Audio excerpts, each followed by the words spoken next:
Hello and welcome to Box Office Receipts for the weekend of October 25th, 2019.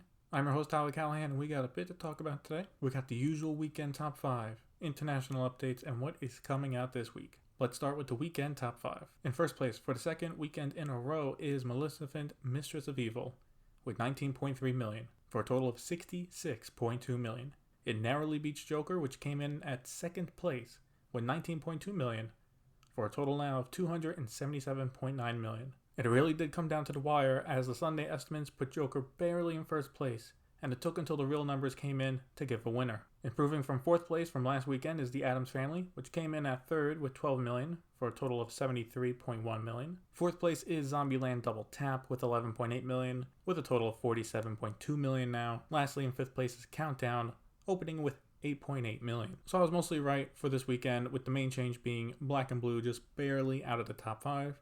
But this was due to The Addams Family holding stronger than expected, only dropping 26% compared to last weekend. A great hold for the movie. Joker as well is holding great with only a drop of 34% and is still on track to finish close to 350 million domestic. Maleficent had a decent drop of 48%, which is good, but the issues for it go back to its weak opening.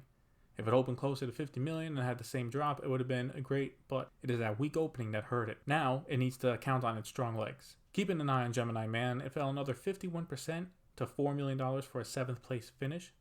This puts it at 43.4 million so far, and that is terrible for the movie. Looking at some international numbers, Maleficent is holding better overseas, with it at 228.1 million internationally, for a worldwide total of 294.3 million. Zombieland Double Tap is now at 16.6 million internationally, for a worldwide total of 63.8 million. Countdown made 1.7 million internationally, for a worldwide opening weekend of 10.5 million.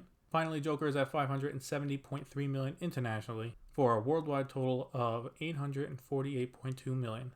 It is now past Deadpool 2 as the highest grossing worldwide R-rated movie ever. This also marks the third time this record has been broken in less than 4 years. First with Deadpool back in 2016, then Deadpool 2 in 2018, and now Joker in 2019. For Joker, the only goal left now is the big one, $1 billion. It now only needs $152 million to do so. I made the prediction last week it will make it, and I still believe in it. While in North America it has held well, it has done spectacular internationally. So if it can hold on to that for another week or two, it will finish just over $1 billion. For this upcoming weekend, we have a few wide releases. The biggest one is Terminator Dark Fate, with Paramount hoping to use this to turn around their year. Warner Brothers has Motherless Brooklyn, a drama movie by Edward Norton. And lastly, a historical film from Focus Features with Harriet. Now the only one that is going to be kind of big here is Terminator, which is tracking for around $40 million. Even if it collapses and does like $30 million, it's still an easy lock for first place. As for the rest, well, they should do in the 5 to 10 million range thanks to their smaller theater counts. So my prediction for the weekend top 5 is: in first place, Terminator Dark Fate. Second place, Maleficent, Mistress of Evil.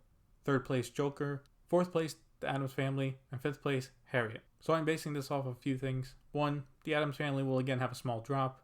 2, that Terminator takes away some of Joker's audience, taking away its chance of taking back second place, and that people will be more interested in Harriet than in Motherless Brooklyn. But what do you think will be in the top 5 this weekend?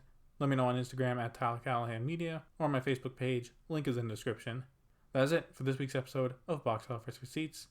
As always, thanks for listening, and see you next week.